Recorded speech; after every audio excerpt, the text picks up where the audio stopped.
Years ago, I made a song with someone, and I'm truly not sure that I'll ever see them again. Years went by of this song with her voice on it just sitting in a folder on my computer, until I took the time to re-listen, and within it, I definitely found a sort of magic that I knew I needed to put out into the world. It's funny the way both life and art can work together. Your art can draw you to other like-minded individuals, and in the most transient sense, once you've both put a little piece of your soul into the work, they can pass you by just as quickly as they came into your life. To me, there's something profound and absurd about that. But it helps us learn a deep lesson, that life is constant change. And if you can focus your will into a piece of art, kindred spirits will alight, be drawn to your work, and they might even leave their mark on it too. Let's go back to that era of my life, a little walk down memory lane. At the time, I was living in a tiny 400 square foot shoebox of a studio apartment in Capitol Hill. I'd moved into a building with two of my best friends, and this was right as the lockdowns and major outbreaks of COVID-19 were coming to an end. In the aftermath, we were hungry for socialization, and Pike Street is rife with nightlife. Live music, the bustling bar scene, and a myriad of curious Seattleites waiting to meet you. I was working as an engineer at the time, but my first love was beckoning to me. Music.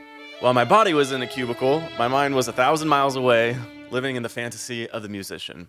Constantly listening to the tracks I was working on, over-listening to them, getting frustrated with my current skill level versus my tastes, coming back to refine them time and time again, and slowly but surely growing as a songwriter.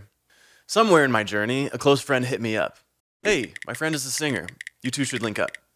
Before I knew it, we were sitting in my apartment, and I was showing her my grand plans for this EP I was working on at the time. She would be a feature on the second track. The EP itself was meant to tell a sort of hero's journey story, finding your path, gathering your courage to tread it, overcoming the inner critic and self-sabotage, making it to the perceived summit, and ultimately finding a way to sleep soundly with yourself at night. The song we were working on is representative of the first steps along that journey. The emotional landscape is one of a wistful longing, coming to terms with fear and self-doubt, and mourning the old versions of yourself you need to let go of in order to become the person you aspire to be. Let's be honest, vulnerability is a scary thing, and putting a piece of yourself into a song is just that, vulnerable, honest. I know for me at least, I've long held on to a latent and somewhat irrational fear of the judgment of others.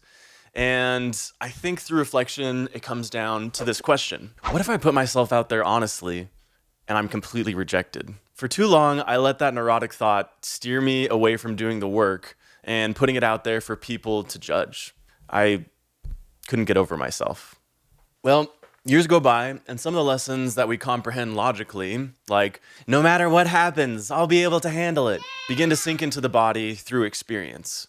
And by getting out of my comfort zone enough times, facing realities and situations I thought so terrifying and unmanageable emotionally, the scared voice in my head started sounding more brave, more capable. Gradually, posting my music didn't seem scary at all. In fact, a different yet related lesson started becoming extremely salient. God, you're so salient.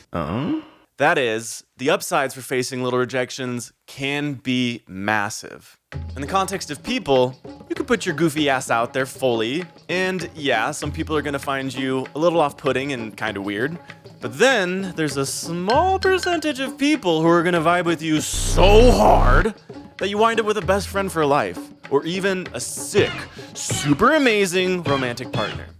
Letting the fear of rejection dictate your life puts way too much importance on the opinions of those who wouldn't even make you happy in the long run. Whereas, when you fully express yourself truthfully, you polarize people in the best way. Those on your wavelength will be magnetically attracted to you, and those who are repulsed will sort themselves into the bucket of getting the fuck out of your life respectfully. And damn, that's pretty powerful.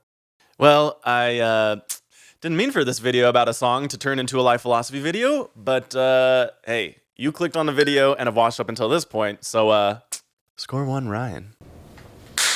Okay, let's bring it back full circle though. If I hadn't put my soft innards out for all to see in the form of my music on the internet, I would have never met this amazing person who added her dreamy, magical voice onto my song. In that way, I learned in my body the key lesson that by fully living in the truth of who you are, with all your natural proclivities and idiosyncrasies, and the way you pick your wedgies when you have a particularly bad case of swamp ass. Not that I've ever experienced that. Ew, weird. That's so gross. Why would you ever bring that up? In doing so, you will meet the people who are exactly right for you. The next vocal feature on your track, your next best friend, or your next love interest even.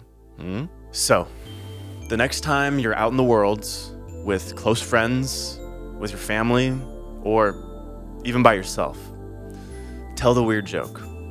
Go down that abstract rabbit hole, or share your latest passionate fling with your art. And maybe, just maybe, the person you share it with will be the one who has been looking for you their whole life. Oh, damn, I just gave myself some chills.